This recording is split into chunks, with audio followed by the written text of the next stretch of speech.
ये महीना अभिषेक बैनर्जी के सियासी जीवन का सबसे कठिन मोड़ साबित होता है, जहां एक तरफ वो सीआईडी और केंद्रीय एजेंसियों की कानूनी जांच और मुकदमे का सामना कर रहे हैं, वहीं दूसरी तरफ पार्टी के पुराने दिग्गज उनके कॉर्पोरेट नेतृत्व के खिलाफ बगावत पर उतर आए हैं।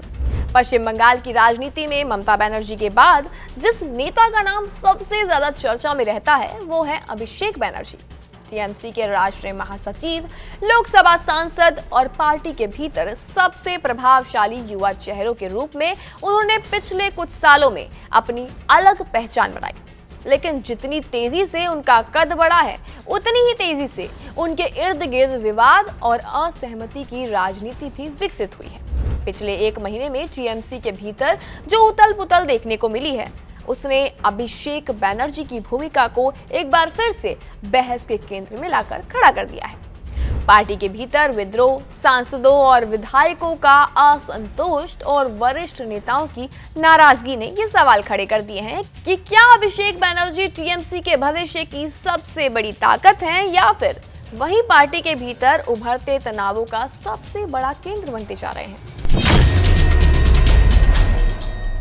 अभिषेक का सियासी उभार किसी एक घटना का परिणाम नहीं है। बता दें कि उनका सियासी सफर युवा नामक एक संगठन से शुरू हुआ। साल 2011 में टीएमसी के पश्चिम बंगाल की सत्ता में आने के कुछ ही दिनों बाद ही उन्होंने इस संगठन के अध्यक्ष के तौर पर कार्यभार संभाला था। अब उनकी उम्र महज यहाँ पर 23 साल थी। इसके कुछ साल बाद युवा का विलय तृणमूल युवा कांग्रेस में हुआ। साल 2014 में महज 26 साल की उम्र में ही पहली बार डायमंड हार्बर सीट से जीतकर अभिषेक बैनर्जी 16वीं लोकसभा में पहुंचने वाले सबसे युवा सांसदों में से एक थे। 2014 के बाद से उनका जो प्रभाव था वो लगातार बढ़ा, लेकिन 2019 के बाद ये प्रक्रिया तेजी से बढ़ती गई। राष्ट्रीय महासचिव बनने के बाद उन्होंने संगठन में पहले हस्तक्षेप बढ़ाया, चुनावी रणनीति में सक्रिय भूमिका निभाई और पार्टी के भीतर युवा नेतृत्व को आगे बढ़ाने की कोशिश की। अब टीएमसी के भीतर एक बड़ा वर्ग ये भी मानता है कि ममता बनर्जी जनाधार और जन भावना की राजनीति का चेहरा है, जबकि अभिषेक संगठन और चुनावी प्रबंधन की राजनीति का चेहरा बन चुके हैं।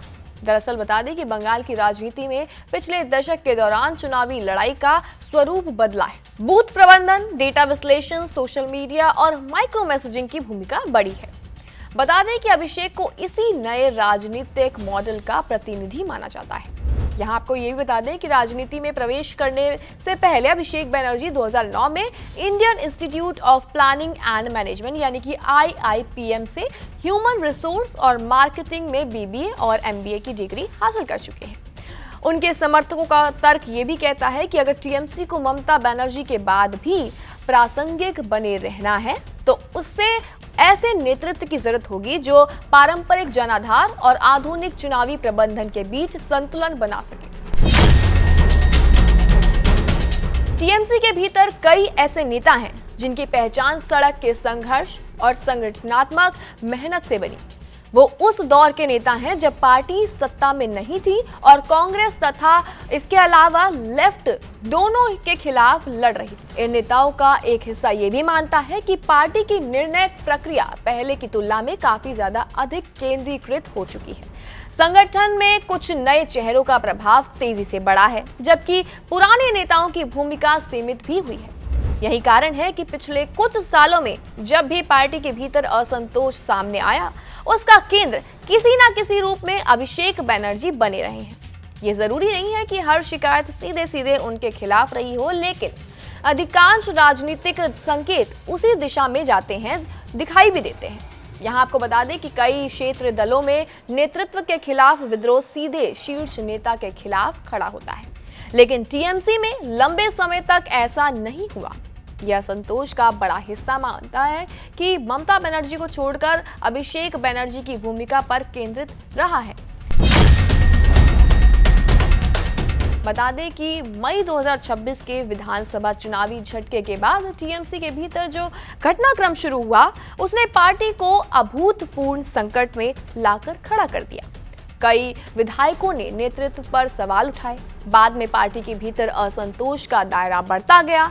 हालात यहां तक पहुंच गए कि संगठन को अपने सभी प्रमुख संगठनात्मक ढांचे और प्रकोष्ठों को भंग करके पुनर्गठन की प्रक्रिया शुरू करनी पड़ी।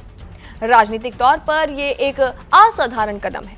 इसका सीधा संदेश है कि नेतृत्व मान रहा है कि संगठन में कुछ बुनियादी समस्याएं हैं और उन्हें नए सिरे से ठीक करने की आवश्यकता भी है। लेकिन इससे भी बड़ी चुनौती तब सामने आई जब पार्टी के भीतर विद्रोह विधानसभा से निकलकर संसद तक पहुंच गया।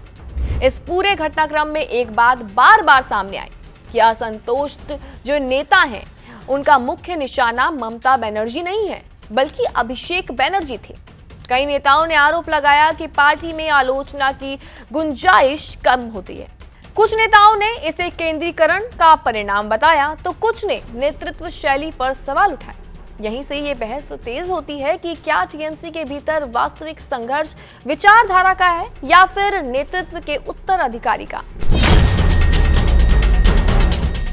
टीएमसी के भीतर असंतोष की सबसे महत्वपूर्ण अभिव्यक्ति वरिष्ठ सांसद कल्याण बनर्जी के रूप में सामने आई। अब आपको बता दें कि कल्याण बनर्जी कोई बागी नेता नहीं है। वो सालों से ममता बनर्जी के सबसे भरोसेमंद सहयोगियों में गिने जाते हैं। इसीलिए उनकी नाराजगी को सामान्य असंतोष की तरह भी नहीं देखा गया। उन्होंने सार्वजनिक रूप से अभिषेक बनर्जी की कार्यशैली पर सवाल उठाए और यहां तक कहा कि पार्टी नेतृत्व को उनके और अभिषेक के बीच चुनाव करना होगा। हालांकि बाद में पार्टी के कई नेताओं ने ये संकेत भी दिया कि मतभेदों को सुलझाने की कोशिश जारी है और साथ ही ममता बनर्जी स्वयं संगठनात्मक एकता बनाए रखने में सक्रिय भूमिका निभा रही हैं। आलोचनाओं के बीच ये भूलना भी गलत होगा कि अभिषेक बनर्जी की अपनी भी राजनीतिक उपलब्धियां हैं। वो लगातार चुनाव जीतते रहे हैं। युवा कार्यकर्ताओं के बीच उनकी जो स्वीकार्यता है, वो राष्ट्रीय राजनीति में भी टीएमसी के प्रमुख चेहरों में शामिल है। संसद से लेकर मीडिया विमर्श तक उनकी उपस्थिति लगातार बढ़ी है। हाल ही के महीनों में अभिषेक बनर्जी को कानूनी और साथ ही साथ राजनीतिक दोनों मोर्चों पर चुनौतियों का सामना करना पड़ा है। विभिन्न मामलों में जांच एजेंसियों की कार्रवाई और पूछताछ ने उन्हें लगातार सुर्खियों में बनाए रखा। लेकिन बता दें कि राजनीतिक दृष्टि से हम देखते हैं तो उनकी सबसे बड़ी चुनौती जांच एजेंसियां नहीं है। वास्तविक चुनौती पार्टी के भीतर विश्वास कायम करना है। वैसे बता दें कि अभिषेक बनर्जी को केवल यहाँ पर ममता बनर्जी के भतीजे के रूप में देखना अब राजनीतिक विश्लेषण की दृष्टि से नॉर्मल नहीं है, पर्याप्त नहीं है। वो आज टीएमसी की सत्ता संरचना और भविष्य की राजनीति के केंद्रीय पात्र हैं। फिलहाल बंगाल की जो ये राजनीति है, उसमें एक बात बिल्कुल साफ साफ है कि ममता बनर्जी के बाद सबसे ज्यादा निगाहें जिस नेता पर टिकी हैं, वो अभिषेक बनर्जी हैं। और शायद यही कारण है कि टीएमसी की हर बहस, हर संकट और हर संभावित समाधान का केंद्र आज भी अभिषेक बनर्जी ही माने जाते हैं। क्या लगता है आपको इस पूरी रिपोर्ट के बारे में? कमेंट सेक्शन में अपनी राय जरूर दें और तमाम ऐसी जानकारियों के लिए बने रहें और देखते रहें जी न्यूज़।